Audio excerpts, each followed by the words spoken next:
one of the legends, it is said that Lord Vishnu was seated on Adishesha, the Lord of Serpents, as his couch, watching the enchanting dance of Lord Shiva.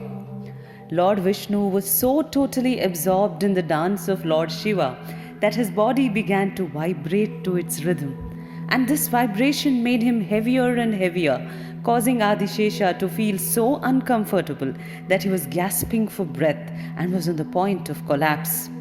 But the moment the dance came to an end, Lord Vishnu's body miraculously became light again. Adishesha was amazed and asked his master the cause of these stupendous changes. The Lord explained that the grace, beauty, majesty, and the grandeur of Lord Shiva's dance had created corresponding vibrations in his own body, making it heavy. On hearing about the dance, Adishesha wanted to learn it too, so he could personally dance it for the pleasure of Vishnu, his Lord.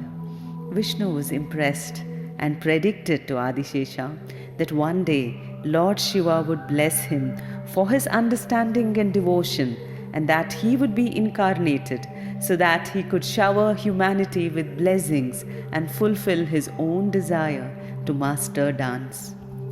Adishesha was so delighted that he immediately began to ponder on the question of who his mother would be. At the same time, a virtuous woman named Gonika, who was totally devoted to yoga, was praying and seeking for someone to be a worthy son to her. She wanted to pass on the knowledge and understanding that she had gained through yoga. Concerned with her days on the earth that was now severely numbered, she had not yet found a candidate. She prostrated herself before the sun, the earthly manifestation of light and presence of God. She scooped up the only gift she could find, a handful of water, and beseeched Surya to bestow her with a child. She then meditated upon the sun and prepared herself to present her simple but sincere offering.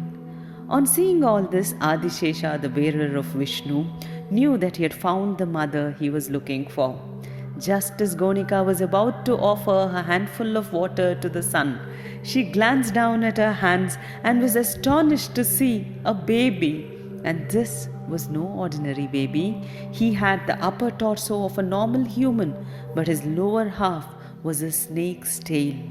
Adishesha, who it was, in his turn prostrated before Gonika and pleaded with her to accept him as her son, which she did. After all, who was she to question a gift of love?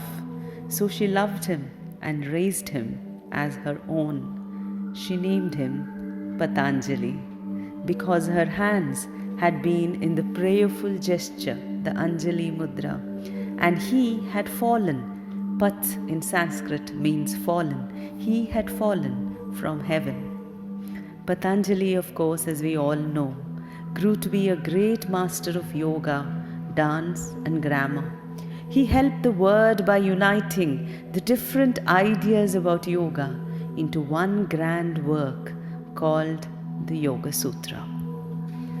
The connection of this story is with Anjali Mudra.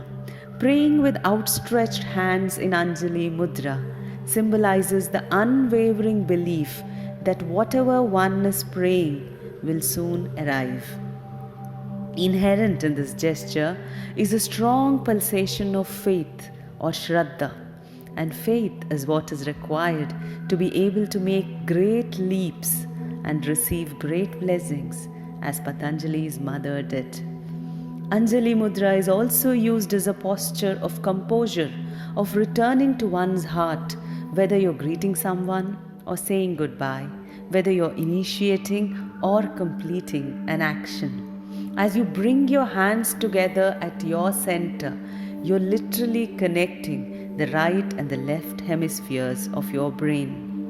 While Namaste and Anjali are generally interchangeable names for a similar gesture, there is no myth associated with Namaste Mudra. It's just a variation of Anjali Mudra that helps us in our effort to find balance. In yoga, the energetic or the spiritual heart is visualized as a lotus at the center of the chest. Anjali Mudra nourishes this lotus heart with awareness, gently encouraging it to open as water and light do a flower. I hope you enjoyed the story and the connection between Anjali Mudra and the story of the birth of Patanjali. Thank you.